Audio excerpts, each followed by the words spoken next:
400-500 টাকা দামের টি-শার্ট পরা স্বামীটা নিজের স্ত্রীর জন্য 5,000-10,000 টাকা দামের শাড়ি কেনারও ক্ষমতা রাখে। নিজের জীবনের সুখগুলোকে বিসর্জন দিয়ে নিজের পরিবারকে ভালো রাখার জন্য সারা জীবন ব্যয় করে দেয়। সে হচ্ছে আপনার আর আমার স্বামী।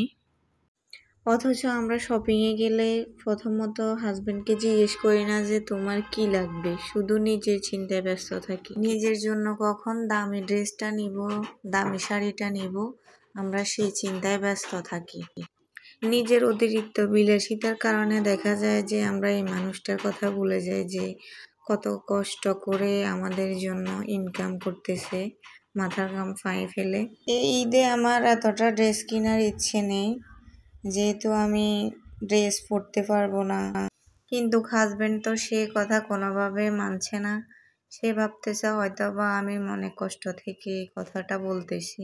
যেহেতু এখন আমার প্রেগনেন্সির একদম শেষ পর্যায়ে, সেহেতু আমার এখন কোনো 3 পিস পরা হয় না, 3 পিস পরতেও পারি না আমি। টাকা আছে বিদায় টাকা উড়াচ্ছেন বয়ফ্রেন্ডের টাকায়, স্বামীর টাকায়, বাবার টাকায়। 10,000 টাকা দিয়ে আপনি যে ড্রেসটা কিনেছেন, হয়তোবা আপনি যদি ইচ্ছে করেন 1,000 টাকা দিয়েও একটা ড্রেস কিনে আপনি আপনার ঈদটা কাটিয়ে নিতে পারবেন। আর বাকি টাকা যদি আপনার সামর্থ্য থাকে আপনি গরিব দুঃখীর মাঝেও বিলিয়ে দিতে পারেন। পাকিস্তানি ড্রেস, তানাবানা শাড়ি আমারও নিতে মন চায়, কিন্তু কেনার আগে আমি আমার স্বামীর চেহারাটার দিকে আগে লক্ষ্য করি। তখন তার এত পরিশ্রমের কথা চিন্তা করলে আসলে কেনার ইচ্ছাটা আমার মিটে যায়।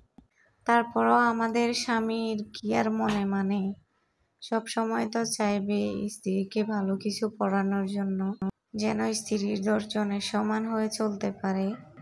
একটা সময় দেখা গেছে স্বামী যখন বিদেশ থেকে টাকা পাঠাইছে আমার জন্য, তখন আমি একটা ড্রেস কিনতে গিয়ে হয়তো 4টা-5টা পর্যন্ত ড্রেস কিনে ফেলতাম, যেটা আমার বাজেটেও থাকতো না এরকম।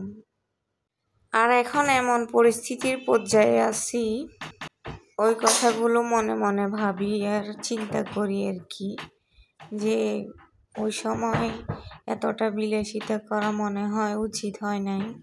যতটুকু প্রয়োজন ততটুকুই আমাদের খরচ করা উচিত ছিল। হয়তো এই খারাপ সময়ে এই টাকাগুলো অনেক উপকারে আসতো। অতিরিক্ত বিলাসিতা লাইফে অভাব অনটন নিয়ে আসে, এটা কিন্তু চিরন্তন সত্য কথা। আমাদের হাজবেন্ডরা কিন্তু আমাদেরকে 5-10 হাজার টাকা দিয়ে শাড়ি ঠিকই কিনে দিবে, কিন্তু আমাদেরও মাথায় এই কথাটা রাখা উচিত যে এই টাকা কিভাবে আমার স্বামী উপার্জন করছে, কত কষ্ট করে মাথার ঘাম পায়ে ফেলে।